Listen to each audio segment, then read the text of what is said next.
اس کے اوپر میں نے کافی ڈیٹیل پہلے لیکچر ریکارڈ کرایا ہے، یوٹیوب کے اوپر رکھا ہوا ہے وہ کلپ، مفتی منیب الرحمان کا امام کعبہ پر فتویٰ۔ اس میں نے یہ ساری باتیں ڈسکس کی تھی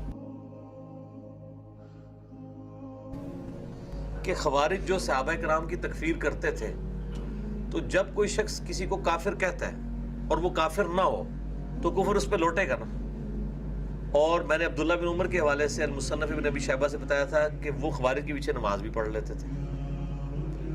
تو جو صحابہ کو کافر کہہ رہے ہیں، جس کی وجہ سے کفر ان کے اوپر لوٹ رہا ہے، ان کے پیچھے صحابہ نمازیں پڑھ رہے ہیں صرف اس لیے کہ ان کو تعویل کی غلطی لگی ہے۔ جب تک کوئی شخص اپنے آپ کو خود کافر نہیں کہہ دیتا اور کفر بوا نہیں کر دیتا اس حوالے سے کہ اللہ رسول قرآن اور آخرت کا انکار نہ کر دے، ختم نبوت کا، اس وقت تک اس کی جو تعویل کی غلطی ہیں نا، ان کو بس آپ غلطی سمجھیں اور ان کی اصلاح کی کوشش کریں۔ اور اس حوالے سے مولانا اسحاق صاحب کا جو میرے ساتھ انٹرویو ہے جو میں نے ان کا کیا تھا 23 مارچ 2012 کو، اس میں انہوں نے ایک بڑی زبردست حدیث بخاری مسلم کی بتائی تھی کہ ایک شخص کی موت کا وقت جب قریب آتا ہے، یہ بڑی مشہور حدیث ہے، آپ کو اللہ تعالیٰ کی رحمت والے چیپٹر میں مشکات کے اندر بھی مل جائے گی، بخاری مسلم دونوں میں۔ تو وہ شخص اپنی اولاد کو بلا کہتا ہے میں تمہارا کیسا باپ تھا، ان کا بڑے اچھے تھے، ان کا اچھا میں جب مر جاؤں تو میری لاش کے ٹکڑے ٹکڑے کر دینا، اور اس کی جو لاش کو مطلب اس کی جو راکھ ہے وہ ہواؤں میں بکھیر دینا، پانیوں میں، زمین میں، لئن قدر اللہ علیہ، اگر اللہ نے مجھ پہ قدرت پا لی تو مجھے عذاب دے گا۔ یعنی اس کا یہ عقیدہ تھا کہ اس طریقے سے اگر میری لاش کے ٹکڑے ہو گئے تو اللہ مجھے زندہ نہیں کر سکے گا۔ تو جب مر گیا تو اللہ تعالیٰ نے ہواؤں کو حکم دیا، خشکی کو، پانی کو، اس کے سارے اعضاء جمع کیے، دوبارہ زندہ کر دیا۔ اللہ نے کہا یہ تو نے کیا حرکت کی تھی؟ اس نے کہا اللہ میں تجھ سے بہت ڈرتا تھا، تو میرے پاس یعنی یہی اسکیپ روٹ تھا، میں کس طریقے سے بچ جاؤں کہ تو مجھے دوبارہ زندہ نہ کر لے۔ تو اللہ تعالیٰ نے فرمایا کہ تیرا یہ یقین تھا کہ تجھے کوئی پوچھے گا؟ اس نے کہا یا اللہ اسی لیے تو میں نے کیا۔ تو اللہ تعالیٰ نے فرمایا میں نے تمہیں بخش دیا، حالانکہ وہ قدرت کا انکار کر کے مرا، صراحتاً کفر ہے، لیکن اس کا کفر جزوی ہے، کلی کفر نہیں تھا۔ اللہ کے زندہ کرنے کو مانتا تھا، صرف اس کی جزیات کو نہیں مانتا تھا کہ اگر ٹکڑے ٹکڑے ہو گئے پھر نہیں کر سکے گا۔ مطلقاً تو مانتا ہے، تبھی تو اس نے کہا نا مجھے ڈر لگتا ہے دوبارہ زندہ ہونے سے۔ یہاں پہ بھی جو بالکل کلی شرک کر رہے ہیں نا، ان کے اوپر تو آپ منو عن قرآن و سنت والا فتویٰ لگائیں گے۔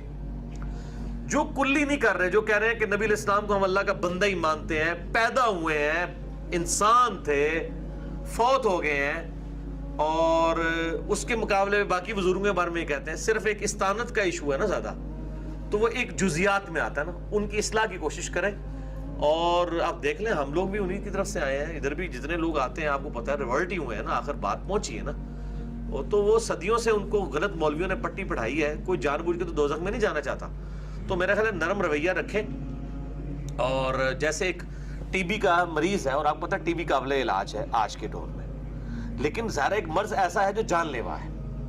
تو اب جب ڈاکٹر جو ہے اس کا علاج کرتے اگر اس کو کہے یار تو نہیں بچڑا، انہیں بچڑا بھی ہے تو انہیں مار جانا ہے غم نہ لی، اس کی بجائے اس کی حوصلہ افزائی کریں کہ نہیں یار یہ کوئی مسئلہ نہیں، انشاءاللہ تعالیٰ ایشو ریزالو ہو جائے گا، آپ یہ کریں۔ اس طریقے سے کتاب و سنت کے حوالے سے بھی جن لوگوں کو ایشوز کلیئر نہیں ہیں، آپ ان کو پیار محبت کے ساتھ تعلیم دیں، انشاءاللہ تعالیٰ لوگ بات قبول کریں گے۔ اصل میں دعوت کا دروازہ بند ہو جائے گا اگر ہم یہ کام کر لیں۔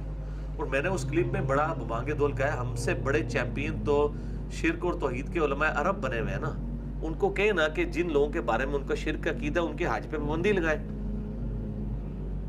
سب سے زیادہ سعودی ایئر لائن کی پروازیں جو ہیں ایران کے لیے آتی ہیں، دوسری طرف وہ شیعہ کو انڈکلیئرڈ کافر کہتے ہیں، ڈکلیئرڈ تو نہیں انڈکلیئرڈ، ان کو جابز نہیں دیتے سعودیہ کے اندر کہ یہ تو مسلمان ہی نہیں ہے۔ تو پھر جڑیں پڑو نا، پھر ان کو کیوں حرم میں آنے دے رہے ہو؟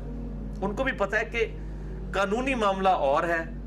امام ابن تیمیہ نے منہاج السنہ لکھی ہے، لیکن آپ منہاج السنہ میں چند ایک جگہوں پہ انہوں نے بڑے عجیب و غریب قسم کی باتیں کی ہیں، ادروائز اوورآل انہوں نے اہل تشیع کے خلاف کتاب لکھی تو انہوں نے ان کو اہل بدعت شمار کیا، کہیں ان کو کافر نہیں کہا۔ غامدی صاحب کی بات صحیح ہے کہ آج سے پہلے ہم اسلام میں نکالنے یا داخل کرنے کا کام نہیں کیا کرتے تھے، صرف گمراہی واضح کیا کرتے تھے۔ یہ نکالنے اور داخل کرنے کا کام جو ہے نا، یہ 14ویں-15ویں صدی کے اندر آگے شروع ہوا ہے، اور اس کے بڑے بھیانک نتائج اب سامنے آ رہے ہیں۔ ادروائز تو سب کے اندر خرابیاں موجود ہیں۔